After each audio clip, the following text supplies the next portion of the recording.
Hi, I'm Paul Tullock. I'm the Director of PedTech and Innovation at Laidlaw Schools Trust. I started in February 2024 with the intention of creating a robust digital strategy for the Trust. And when I first started, we had a range of devices with no real strategy or vision as to how they were going to enhance teaching and learning. I spent a lot of time in schools, auditing, seeing staff, talking to students, and created a three-part sort of digital strategy. The first area was to make sure that we can attract and retain high quality staff. And part of that is by giving them the best possible tools and environments so they can be more efficient and have a better work-life balance. That also helps them to access work and manage what they do as well, especially as many of our staff may also have hidden disabilities as well. The second strand, which is vital, is recognising that we've got a really diverse cohort across all of our schools in the Trust, with a huge range of needs from things like language barriers, ADHD, autism and global development.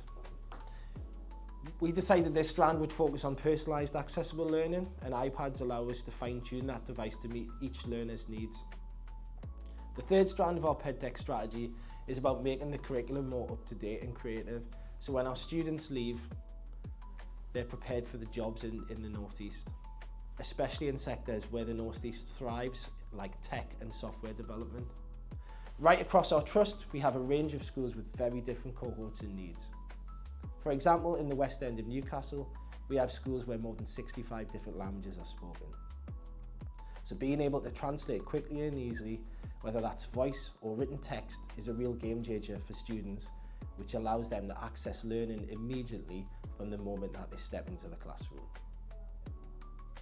We have high levels of mobility and built-in accessibility features, but also tools like Showbie allow us to adapt learning as we go. Rather than differentiating through separate tasks, we adapt the learning so that everybody is engaging with the same content or lesson objectives, but in ways that suit their individual needs. Students can also respond using voice notes, which really helps to reduce the pressure, especially if English isn't their first language. That gives them the flexibility to access and engage with the same lesson in a way that works for them. And when we talk about making the curriculum more creative, this also means giving students choice in how they show their understanding. That can be through a podcast, a video, ebook, or multimedia project. It lets them apply their learning in ways that they feel are relevant and prepares them for the real-world opportunities when they leave school. Students absolutely love it.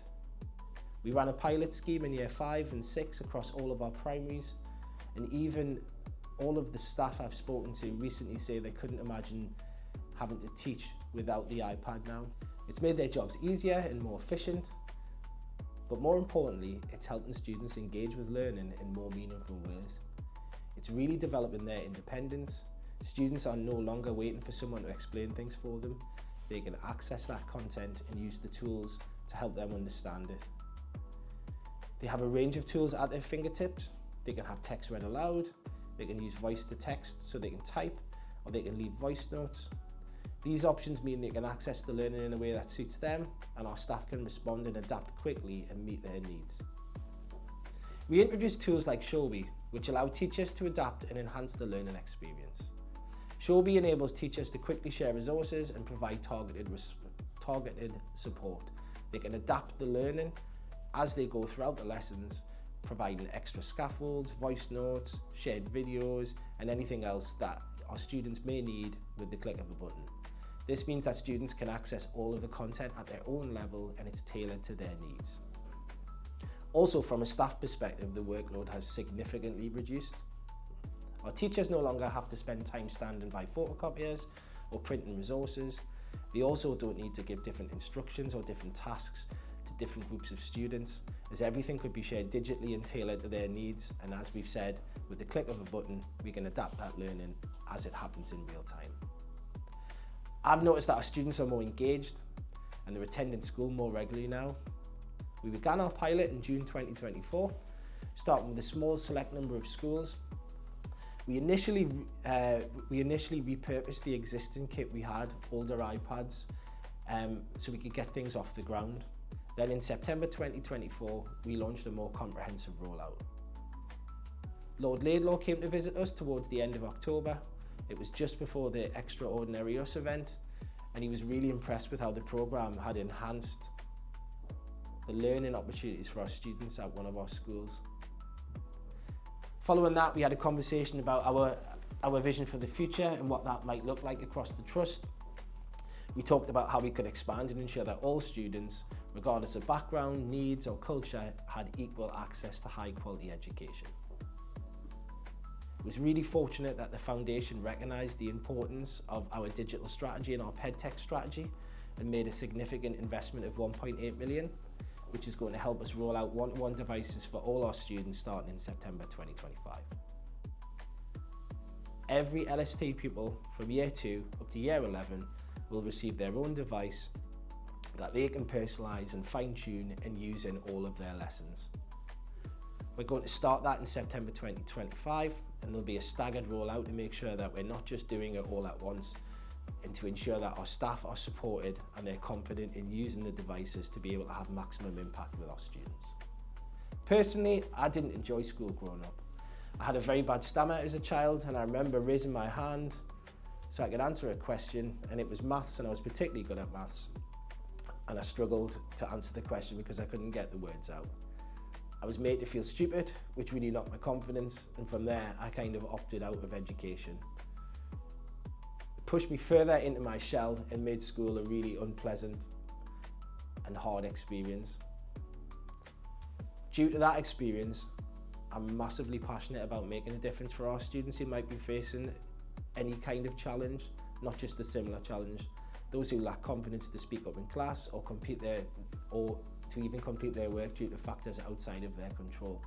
I want to give them the tools to succeed and help them build in the confidence that they deserve, because an anxious learner is not an effective learner. What drew me to LST is that they share the same mission and the same values. They have the vision and the innovative approach to bring to life and make a meaningful difference in education for every student, regardless of their circumstances. I knew it was something that I wanted to be part of. I was previously a classroom teacher and a senior leader in a primary school that ran a one-to-one iPad deployment. During COVID, I came out of the classroom and worked with maths and trusts and colleges and schools to support their rollout of digital devices. We're really keen at Laidlaw Schools Trust to support our staff to have the best possible opportunities to thrive. In the classroom, when I was rolling out one-to-one iPads, a lot of my own understanding was self-taught, which led me to become part of the Apple Distinguished Educators, which is around about 5,000 educators worldwide who have been recognised for innovative practice in the classroom. We want to provide opportunities for our staff to get further training and support from Apple. As part of this, we want all of our staff to be Apple teachers. We already have 5 Apple Learning Coaches in our trust which can support with the rollout, and we plan to put our staff at the forefront so they can also become Apple Distinguished Educators and eventually move on to Apple Professional Learning Specialists as well. We have really high aspirations for our PedTech strategy across our trust, and we would like all of our schools to be recognised as Apple Distinguished Schools for innovative use of using technology to enhance teaching and learning. Alongside this, we also have been granted Apple Regional Training Centre status, which allows us to put on courses by Apple to invite not only staff and schools within our trust, but the wider area as well. So we're really keen to provide the best possible opportunities for our staff to make sure that this PedTech strategy thrives and our students get all of the benefits.